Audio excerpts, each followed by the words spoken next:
हाल ही में नैना का विवाह हुआ था और उसने अपने पति और ससुराल वालों के साथ एक जॉइंट फैमिली में रहना शुरू कर दिया था।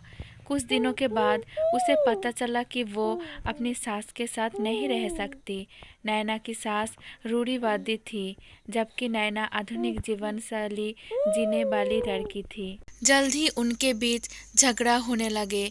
कई महीनों के बीत जाने के बाद भी दोनों में से कोई भी अपना व्यवहार बदल नहीं पाया। समय के साथ साथ नैना और ज़्यादा आक्रामक हो गई और उसे अपनी सास से नफरत होने शुरू हो गया। वो सोचने लगे कि कैसे अपनी सास से छुटकारा पाया जाए। एक बार हमेशा की तरह जब उसने अपनी सास से झगड़ा किया और उसके पति ने अपनी माँ का साइड लिया, तब नैना गुस्सा हो गई और अपने मायके चले गई। नैना के पिता एक केमिस्ट थे। उसने अपने पिता को पूरी बात बताई। उसने अपने पिता से कहा कि उसे कुछ जहर दे ताकि वो अपनी सास के खाने में मिलाकर उससे छुटकारा पा सके, नहीं तो वो अपने पति के घर वापस नहीं जाएगी। नैना के पिता को ये सब जानकर काफ़ी दुख हुआ और उन्होंने अपनी बेटी से कहा, अगर तुम अपनी सास को जहर देती हो तो तुम और मैं दोनों जेल जाएंगे। ऐसा करना ठीक नहीं है। लेकिन नैना सुनने और समझने की हालत में नहीं थी। आखिरकार उसके पिता ने कहा, ठीक है, जैसा तुम चाहती हो वैसा ही होगा, लेकिन मैं तुम्हें जेल में नहीं देखना चाहता। उसके पिता अंदर से पाउडर लाए और कहा, हर दिन जब तुम दोपहर का भोजन या रात का भोजन करते हो तो अपनी सास के खाने में इसे मिला देना। इससे धीरे धीरे कुछ महीनों में वो मर जाएगी और लोग सोचेंगे कि वो प्राकृतिक रूप से मरी है।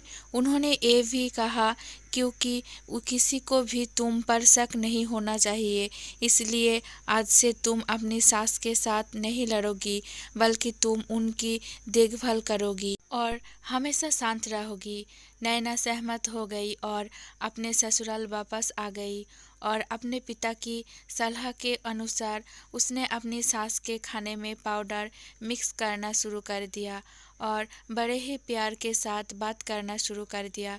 समय बीतने के साथ साथ नैना की सास का नेचर भी बदलना शुरू हो गया, क्योंकि नैना अब अपनी सास की बहुत देखभाल करने लगी थी।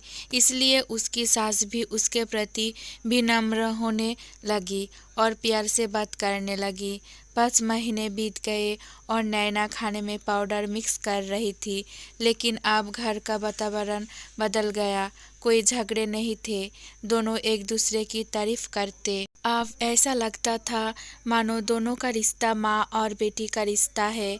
अब नैना को चिंता होने लगी कि पाउडर की वजह से उसकी सास जल्दी ही मर सकती है। वो अपने पिता के घर पर गई और उनसे कहा, पिताजी, कृपया मुझे उस जहरीले पाउडर के प्रभाव को ठीक करने के लिए इलाज बताइए। मैं अपनी सास को खोना नहीं चाहती। वो मेरी माँ की तरह है और मैं उससे अब बहुत प्यार करती हूँ। उसके पिता मुस्कुराए और कहा, कौन सा जहर? मैंने तुम्हें बस एक स्वीटनर दिया था। नैना हैरान थी और उसने अपने पिता से पूछा कि उन्होंने ऐसा क्यों किया। पिता ने कहा, बेटा, अगर तुम किसी दूसरे इंसान से प्यार चाहते हो तो तुम्हें भी उसे प्यार देना होगा। रिश्ते एक गाड़ी की तरह होते हैं और हम उन पर लगे पहियों की तरह। जब तक सभी पहिए ठीक से आगे नहीं बढ़ेंगे तब तक गाड़ी ठीक से नहीं चल सकती। इसी बात का एहसास दिलाने के लिए मैंने ऐसा किया और तुम्हें अपनी सास के प्रति नम्र रहने को कहा। तुम्हारी अच्छाई देखकर उन्होंने भी अपने आप को बदला और तुम्हें समझना शुरू किया। तुम दोनों ने एक दूसरे के लिए अपने आप को बदला। यही कारण है कि तुम अपनी सास के लिए आज मेरे पास भागते हुए आई हो। नैना अपने पिता की बात समझ चुकी है और आप